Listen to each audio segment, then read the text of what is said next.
Puji Tuhan, terima kasih untuk kesempatan yang diberikan. Saat ini saya mau bersaksi. Pertama kali saya dengar bahwa papi mami di karantina itu tanggal 6.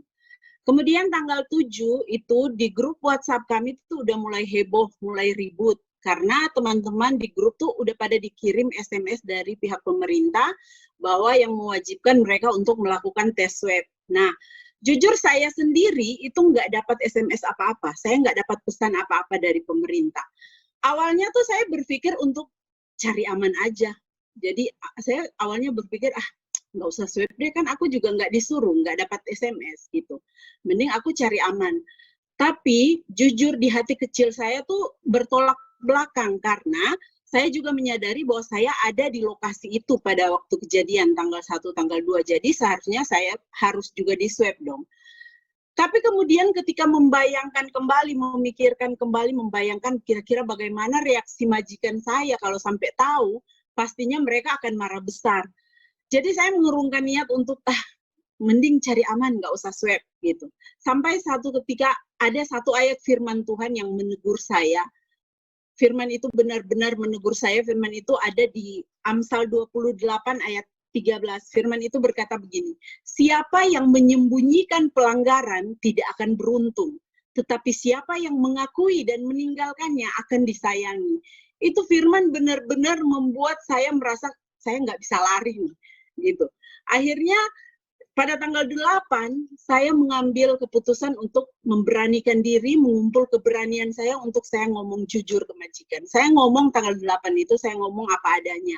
Saya cerita kejadian yang sebenarnya ke majikan dan puji Tuhan reaksinya tuh justru tidak seperti yang saya bayangkan. Majikan tuh justru bilang, ayo Cece cepat kamu ganti baju, kamu pergi swab deh, gitu. Dan pada saat saya pergi swab tanggal 8 itu, begitu balik ke rumah, nah, saya dapat telepon dari pihak dinas kesehatan yang menyatakan bahwa saya harus wajib dikarantina selama 21 hari. Nah, pada saat itu rasa takut itu mulai muncul lagi. Tapi kemudian saya ambil keputusan untuk saya harus tenang ya. Saya mau apa lagi kalau udah dapat telepon kayak gitu ya mau nggak mau saya harus dikarantina.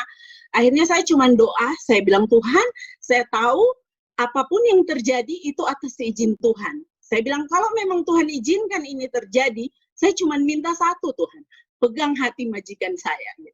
Akhirnya dari situ tiba-tiba kemudian majikan saya dapat telepon dari dinas kesehatan yang menyatakan mereka juga harus dikarantina selama 4 hari. Dan ternyata reaksi dari majikan saya itu tidak seperti yang saya bayangkan. Di awalnya tuh saya membayangkan kalau mereka tahu, mereka pasti murka, pasti marah. Tapi ternyata yang terjadi itu justru sebaliknya. Mereka enjoy, mereka happy. Bahkan pada saat mobil penjemputan itu datang, kita tuh naik di mobil sambil ketawa-ketawa sama majikan. Jadi di luar dari bayangan saya yang tadinya tuh saya sangat takut karena nanti takut dimarah, takut majikan murka, itu nggak terjadi. Dan saya percaya semua itu karena Tuhan Yesus. Satu hal yang saya ambil pelajaran dari kejadian ini tuh bahwa ketika kita mau taat sama Tuhan, ketika kita mau taat, itu seburuk apapun, sehoror apapun keadaan yang ada di depan kita tuh, Tuhan pasti bela perkara kita. Jadi kalau kita mau taat, firman tuh tergenapi dalam hidup kita. Dan itu terjadi dalam hidup saya. Firman ini digenapi dalam hidup saya.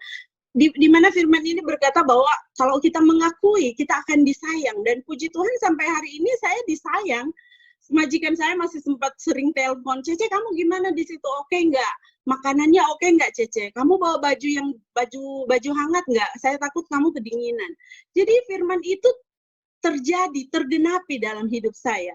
Dan saya percaya semua hanya karena Tuhan Yesus, karena Tuhan yang ambil alih. Ketika kita mau menyerahkan diri, kita mau taat kepada Tuhan, Tuhan pasti buka jalan. Demikian kesaksian saya, biarlah kesaksian ini boleh memberkati kita semua. Tuhan Yesus memberkati.